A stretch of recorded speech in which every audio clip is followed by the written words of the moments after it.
Welcome to the Thundercloud, and thank you for your patience, Sage, who says I was waiting around like a damn idiot in the production truck. Well, I mean, sometimes it happens. That's all I can say right there. Let's get right to it. I don't think there's really any NFL news to cover, so we'll just get right to the Blue Jays news, and then we'll follow it up with the Pete Rose Bowl cut. So, Jays had a terrible game yesterday, losing 14-5 to the Colorado Rockies. Offensively, well, I mean, it was a good day for Springer, 1 for 5 with an RBI. Jesus Sanchez, 2 for 4. David Schneider was 1 for 1 with 2 RBI. And Okamoto, 1 for 3 with a walk, as well as Ernie Clement, 1 for 3, and Jimenez, 1 for 3.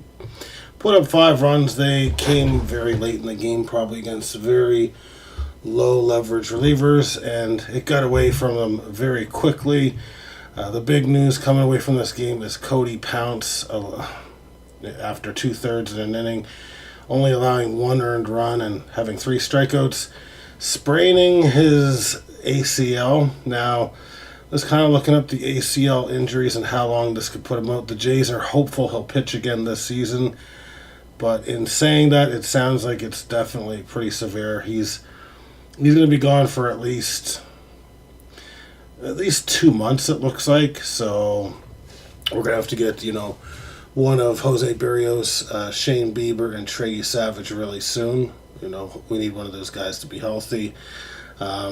But yeah, big loss, and Brendan Little just kind of continues doing what Brendan Little does. He let 4 earned runs in 2/3 of an inning, allowing 4 hits and 4 runs, just terrible. He even had a walk in that 2/3 of an inning, so just absolutely terrible. Ty Rogers was good again, another scoreless outing for him. Tyler Heineman, catcher, pitched the 9th inning and the 8th inning. Allowed 5 earned runs. So you'd expect that to, you would expect him to allow a little bit more, but obviously garbage time and that sort of thing. I don't want to talk about Little. I hope he's off the team very soon. He is absolute garbage. We got to have.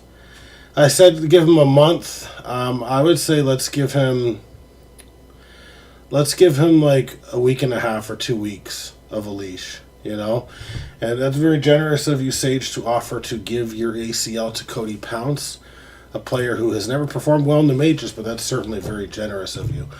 But the Jays got back on track tonight, winning 5-1 over the Colorado Rockies. Max Scherzer looked pretty crisp. He was hitting 95, 96 with his, highest velocity pitches, averaging 93 miles per hour, which is 3 miles up on what he averaged last year with his fastball. 4 strikeouts in 6 innings, only 4 hits and a walk, so a good outing for him. And then closing the door was Mason Flaharty, Braden Fisher, and Jeff Hoffman, all pitching scoreless innings. Offensively, we had a boatload of hits tonight. We had George Springer going 1 for 3 with 2 walks. You had Jesus Sanchez staying pretty hot. Another multi-hit game, 2 for 4. With an RBI as well. Miles Straw got, was a pinch runner late. Didn't manage to go 1 for 1. Vladimir Guerrero, huge game, 2 for 3 with 2 walks. Okamoto, 1 for 5 with an RBI. And Nathan Lukes, 2 for 4. Ernie Clement, 1 for 4 with a double. Dalton Varsho, 1 for 4. Tyler Heineman, 2 for 4, having another good day offensively for the Jays. And Jimenez staying hot with a 1 for 4 outing as well. So, don't like what we see after 5 games. Not necessarily against the best teams in the league, but Oakland, a lot of firepower in Oakland. Colorado's garbage, but to be 4-1 after 5 games is good. The bigger concern kind of remains on the starting pitching situation for the Blue Jays, which is just marred by injuries right now. So hopefully they're able to get healthy there. The Mariners signed a guy that's not even in the major leagues right now, Colt Emerson, to an 8-year, $95 million contract extension, and it has a $25 million club option for 2034. Again, one of the top prospects in the game, but they're signing him, I believe, before he's even taken a major league at bat. Just going to double check that.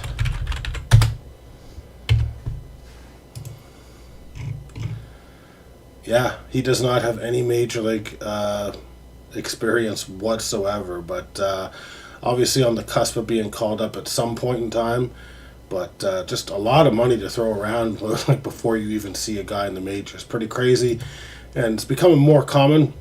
Not common in the sense that, these guys get signed before they're up, but a lot of times they are getting signed within the first couple months of their career there. We're going to turn our attention to the Pete Rose bowl cut, and there were a couple moves that were made today. So we're going to start with Evan Carter being dropped in favor of Jake Berger of Texas. So Jake Berger, I think he's got a little bit of pop in the bat. I'm not sure it's a strong play, but nonetheless, that is the moves that we see for all over your ace for today. Max Scherzer being added to bunt force trauma. Being dropped was David Peterson. So that is another Blue Jay being added to bunt force trauma. Tommy Callahan's Auto Parts added a Seattle pitcher, Emerson Hancock, in favor of Adolis Garcia, outfielder. Emerson Hancock, I'm going to look him up just because I'm kind of curious, where he's kind of a young pitcher, what he kind of brings to the table. So he had a 4.64 or a 5.4 ERA so far this year. Has pitched in the majors in the past. He's not a rookie, though. I don't know if he throws hard or not. 27 years old, not a lot of major league experience. Let's just see, does Emerson... We'll just check his scouting report real quick here.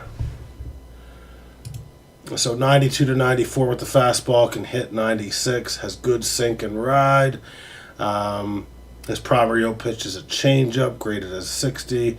He also throws a slider, a curve, and has above average command. So we'll see if he pans. I'm guessing he'll be dropped here in a few weeks, but you never know. Seattle, they do put together some good pitching for the most part. And finally, bunt force trauma added a former Jay, Gabriel Moreno, in favor of catcher Carter Jensen of the Kansas City, almost a Chiefs of the Kansas City Royals. So that kind of rounds up where we're at today. Scores, we'll wait on the scores. We'll check them maybe in a day or two. We'll check where the scores are, just because we already went over them last night. So we'll try to do it once, in the middle of the week, and then one at the end of the week, that sort of thing for the most part. And Sage says, let's play a game. Every time a J is added, we have to guess who. That's a good game. I'm definitely on board with that. Or you could even turn it into a drinking game, perhaps. Every time a J is added by bunt force trauma, you have to take a shot. You'd end up being pretty fucking drunk at the end of that game, I would say, for sure. Especially if we had unlimited roster moves there. But yeah, good to see the Jays get back on the, back off the schneid, not to have a multi-game losing streak, and currently playing 80% win percentage. Sage says we would be dead by now if we were doing that drinking game. We'd all have alcohol poisoning at the very least. I do agree there. But we're going to call it there. Again, not a ton to go over. We'll be back at it tomorrow, so have a good night, guys. Sorry we were a little late.